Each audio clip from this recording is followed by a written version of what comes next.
Radio Tehran, শুরু হচ্ছে বিশ্ব সংবাদ। ইন্না লিল্লাহ। আবারও মধ্যপ্রাচ্যে ভয়াবহ তৃতীয় বিশ্বযুদ্ধ ছড়িয়ে পড়েছে। নতুন করে যুক্তরাষ্ট্র এবং ইরানের মধ্যে পাল্টাপাল্টি আক্রমণ চলছে। আর এরই মাঝে আমাদের হাতে এসে পৌঁছেছে যুদ্ধের সর্বশেষ গুরুত্বপূর্ণ সবথেকে তাজা আপডেট সংবাদ আপনাদের জানিয়ে দিব। প্রথমেই জানিয়ে দিব যেভাবে যুক্তরাষ্ট্রের কমান্ডো সেন্টার ধ্বংস করল ইরান। জর্ডানের প্রিন্স হাসান বিমান ঘাঁটিতে অবস্থিত মার্কিন সামরিক স্থাপনায় একাধিক ব্যালিস্টিক ক্ষেপণাস্ত্র হামলা চালিয়েছে ইরান। এসব হামলায় মার্কিন বিমান ঘাঁটির কমান্ডো সেন্টার, অবকাঠামো এবং MQ-9 রিপার ড্রোনের হ্যাঙ্গার ধ্বংস হয়েছে বলে দাবি করেছে ইসলামী রেভলিউশনারি গার্ড কোর IRGC। এদিকে হরমুজে জ্বলছে জাহাজ, উদ্ধারকারী নৌকায় আশ্রয় নিল নাবিকরা। হরমুজ প্রণালীতে হামলার শিকার কন্টেইনার জাহাজের নাবিকেরা সেটি পরিত্যাগ করেছে। তারা জাহাজ থেকে নেমে একটি উদ্ধারকারী নৌকায় আশ্রয় নিয়েছে। যুক্তরাজ্যের মেরিটাইম ট্রেড অপারেশনস বা UKMTO এই তথ্য নিশ্চিত করেছে। জানাবো ইরানের 140 স্থাপনায় মার্কিন হামলা। সমঝোতা স্মারকে স্বাক্ষরের পর ইরানে তৃতীয় দফা হামলা চালিয়ে যাচ্ছে যুক্তরাষ্ট্র। আজ দিবাগত রাতে দেশটির 140টি স্থাপনায় হামলা চালায় যুক্তরাষ্ট্র। আজ কাতার ভিত্তিক সংবাদ মাধ্যম আল জাজিরার এক প্রতিবেদনে এই তথ্য জানানো হয়েছে। মার্কিন সামরিক বাহিনীর সেন্ট্রাল কমান্ড বা সেন্টকম জানিয়েছে যে হরমুজ প্রণালীতে সাইপ্রাসের পতাকাবাহী একটি জাহাজে সাম্প্রতিক হামলার জন্য ইরানি বাহিনীকে জবাবদিহির আওতায় আনতে তারা ইরানের উপর তৃতীয় দফা হামলা সম্পূর্ণ করেছে। এরপর জানাবো একযোগে মধ্যপ্রাচ্যে 6 দেশে মার্কিন ঘাঁটিতে ইরানের ব্যাপক হামলা। যুক্তরাষ্ট্রের হামলার প্রতিশোধ নিতে মধ্যপ্রাচ্যে মার্কিন ঘাঁটিগুলো লক্ষ্য করে ড্রোন ও ক্ষেপণাস্ত্র হামলা চালিয়ে যাচ্ছে ইরান। দেশটির ইসলামী রেভলিউশনারি গার্ড কোর IRGC জানিয়েছে তারা বাহরাইন, কুয়েত, জর্ডান, কাতার ও ওমানে একযোগে হামলা চালিয়েছে। সেই সঙ্গে ইরানি ক্ষেপণাস্ত্র ও ড্রোন হামলা প্রতিহতের দাবি করেছে সংযুক্ত আরব আমিরাত। এবং সর্বশেষ জানাবো কাতারের সাবেক আমির শেখ হামাদ বিন থানি আল আরনেই। কাতারের সাবেক আমির শেখ হামাদ বিন খলিফা আল থানি ইন্তেকাল করেছেন। তার বয়স হয়েছিল 74 বছর। দেশটির রাজকীয় দপ্তরের আমিরি দেওয়ান এক বিবৃতিতে এই মৃত্যুর তথ্য নিশ্চিত করেছে। বিবৃতিতে বলা হয়, আল্লাহর বিধান এবং তাকদিরের প্রতি অবিচল ঈমান রেখে আমিরি দেওয়ান গভীর শোকের সঙ্গে জাতির এই অপূরণীয় ক্ষতির সংবাদ জানাচ্ছে। মহান আল্লাহ তাআলা তার প্রতি রহম। শেখ হামাদ বিন খলিফা আল থানি আজ মারা গেছে। প্রিয় দর্শক, এতক্ষণ শুনছিলেন সংবাদ শিরোনাম, এবারে বিস্তারিত। তবে তার আগে বন্ধুরা অনুরোধ থাকবে এই সংবাদটিতে একটি লাইক দিন। এই চ্যানেলে আপনি নতুন হয়ে থাকলে আমাদের সংবাদটি দেখতে দেখতে চ্যানেলটি সাবস্ক্রাইব করে রাখুন। কমেন্ট করে বন্ধুরা আপনার মূল্যবান মতামত জানিয়ে দিন আপনি বিশ্বের কোন দেশ থেকে বা বাংলাদেশের কোন স্থান থেকে আমাদের সংবাদটি দেখছেন এবং শুনছেন। আর বন্ধুরা সংবাদটি আপনার সোশ্যাল মিডিয়া ফেসবুকে শেয়ার করে বন্ধুদেরও দেখার সুযোগ করে দিন।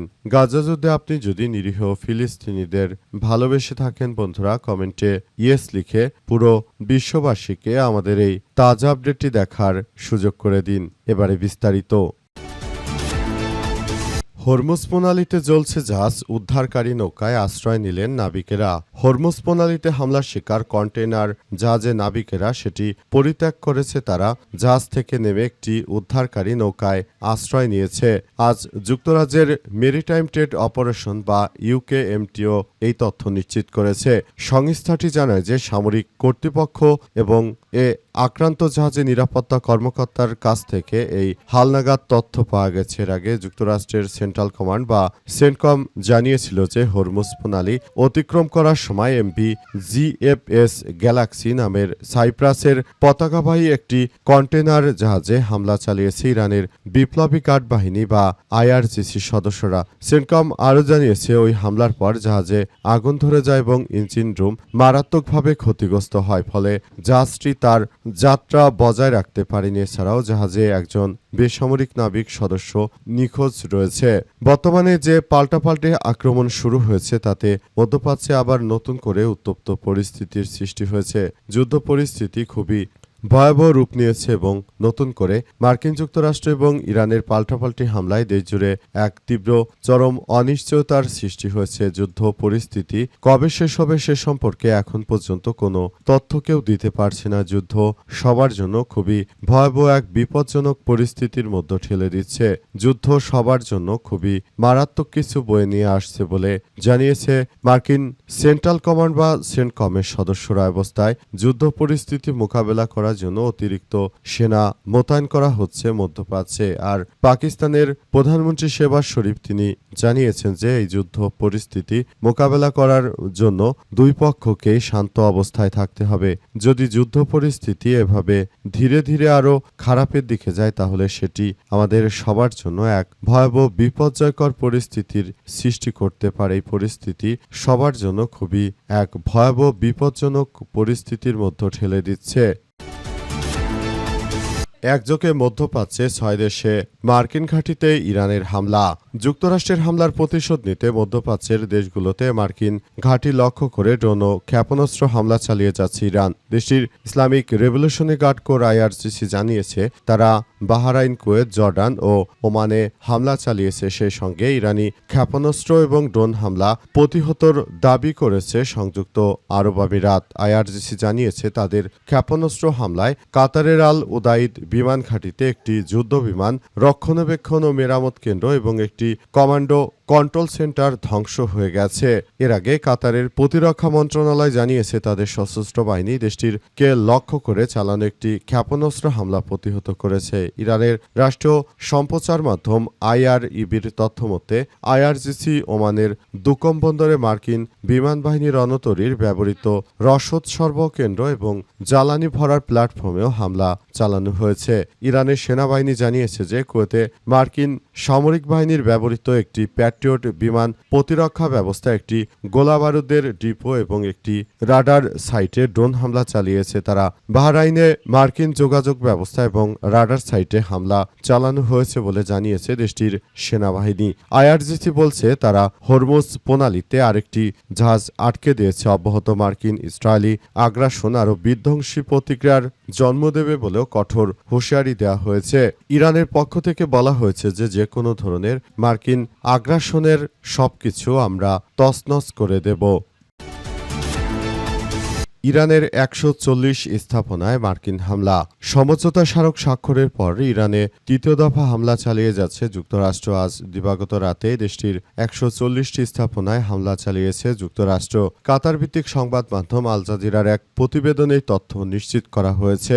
মার্কিন সামরিক বাহিনীর বা সেন্টকম জানিয়েছে যে হরমুজ প্রণালীতে সাইপ্রাসের পতাকাবাহী একটি জাহাজে সাম্প্রতিক হামলার জন্য ইরানি বাহিনীকে জবাবদিহিতার আওতায় আনতে তারা ইরানের উপর তৃতীয় দফায় হামলা সম্পন্ন করেছে। সেন্টকম আরও জানায় এই দফায় প্রায় ১৪০টি সামরিক লক্ষ্যবস্তুতে আঘাত হানা হয়েছে। এর মধ্যে ইরানের ক্ষেপণাস্ত্র ও ড্রোন ঘাঁটি, নৌ সক্ষমতা, গোলাবারুদ মজুত কেন্দ্র, যোগাযোগ নেটওয়ার্ক এবং উপকূলীয় নজরদারি কেন্দ্র রয়েছে। প্রতিষ্ঠানটি জানায় যে অবরোধ চলাকালে বেসামরিক নাবিক ও বাণিজ্যিক জাহাজের উপর হামলা চালানোয় ইরানের সক্ষমতা কমাতে ধারাবাহিক অভিযান চালানো হচ্ছে। এতে সপ্তাহ জুড়ে ৩ দফায় ৩ শতাধিক লক্ষ্যবস্তু আঘাত হেনেছে। সেন্টকম আরও বলছে মে মাসের শুরু থেকে এখন পর্যন্ত মার্কিন বাহিনী ৪০ কোটি ব্যারেল তেল সহ বিভিন্ন পণ্য বহনকারী ৮ শতাধিক বাণিজ্যিক জাহাজকে সফলভাবে হরমুজ প্রণালী অতিক্রম করতে সহযোগিতা করেছে ইরান। উল্লেখ্য যুক্তরাষ্ট্র এবং ইরানের সংঘাতে উপসাগরীয় অঞ্চলে অস্থিতিশীল করে তুলেছে। অন্যদিকে হরমুজ প্রণালীতে ইরানের কার্যকর অবরোধের কারণে জ্বালানির দাম আকাশচুম্বী হয়েছে। এতে বিশ্বব্যাপী মূল্যস্ফীতির চাপ বেড়েছে এবং নভেম্বরের আগাম নির্বাচনের আগে এই পরিস্থিতি মার্কিন প্রেসিডেন্ট ডোনাল্ড ট্রাম্পের জন্য সংবেদনশীল হয়ে উঠেছে। ইরান বলেছে বেশ কয়েকটি জাহাজ একটি অনুমোদিত পথে নৌপথ অতিক্রমের চেষ্টা করেছিল। তাদের গতিপথ পরিবর্তনের জন্য বার্তা দেওয়া হলে তারা তা উপেক্ষা করে। এরপরই IRGC হরমুজ প্রণালীতে ওই জাহাজগুলোতে আক্রমণ চালায়। এর জবাবে ইরানের উপর ব্যাপক আকারে হামলা চালাতে শুরু করেছে মার্কিন সন্ত্রাসীরা। যেভাবে যুক্তরাষ্ট্রের কমান্ডো সেন্টার ধ্বংস করল ইরান। জর্ডানের প্রিন্স হাসান বিমান ঘাঁটিতে অবস্থিত মার্কিন যুক্তরাষ্ট্রের সামরিক স্থাপনায় ব্যাপক হামলা চালিয়েছে ইরান। এসব হামলায় মার্কিন বিমান বাহিনীর কমান্ড সেন্টার অবকাঠামো বা MQ-9 রিপারডন হ্যাঙ্গার ধ্বংস হয়ে গেছে বলে দাবি করেছে ইরানের ইসলামী রেভলিউশনারি গার্ড কোর IRGC জানিয়েছে যে দক্ষিণ ইরানে উপকূলীয় ঘাঁটি এবং টেলিকম টাওয়ারে মার্কিন হামলার প্রতিশোধ নিতে এই হামলা চালানো হয়েছে। IRGC বলছে যে মার্কিন হামলার কঠোর জবাব হিসেবে তাদের বিমান বাহিনী ঘাঁটিটির সামরিক অবকাঠামোয় ব্যাপক আঘাত এনেছে। এক বিবৃতিতে IRGC জানায় যে হরমুজ প্রণালীর দক্ষিণে অনুমোদনহীন পথ দিয়ে কয়েকটি জাহাজ পাঠানোর প্রচেষ্টা ইরানি বাহিনী রুখে দিয়েছে। এরপর মার্কিন বাহিনী দক্ষিণ ইরানের উপকূলীয় ঘাঁটি এবং টেলিযোগাযোগ টাওয়ারে বিমান হামলা চালায়। বিবৃতিতে আরও বলা হয়েছে যে মার্কিন বাহিনীর শাসন ব্যবস্থা ওমান সালতানাতের উপর নিজেদের ইচ্ছাকে চাপিয়ে দিয়ে গত রাতে এমন কিছু পরীক্ষা করার চেষ্টা করেছে যা ইতিমধ্যেই পরীক্ষিত। বিবৃতিতে সতর্ক করে বলা হয়েছে যে যুক্তরাষ্ট্রের আগ্রাসন অব্যাহত থাকলে আরও কঠোরভাবে দেয়া হবে বলে ইরানের পক্ষ থেকে নিশ্চিত করা হয়েছে। ইরান জানিয়েছে যে মার্কিন যুক্তরাষ্ট্রের যে কোনো আগ্রাসী নীতিকে তারা আসলে পুরোপুরি ধ্বংসস্তূপে পরিণত করবে। মার্কিন সন্ত্রাসীদের যে কোনো অপচেষ্টাকে রুখে দিতে ইরান বদ্ধপরিকর। ইরানের বিপ্লবী গার্ড বাহিনীর সদস্যরা যে কোনো মূল্যে মার্কিন এই যুক্তরাষ্ট্রের সন্ত্রাসী বাহিনীদের সবকিছু তছনছ করে দিতে তারা বদ্ধপরিকর এবং সেভাবেই তারা আক্রমণ অব্যাহত রেখেছে।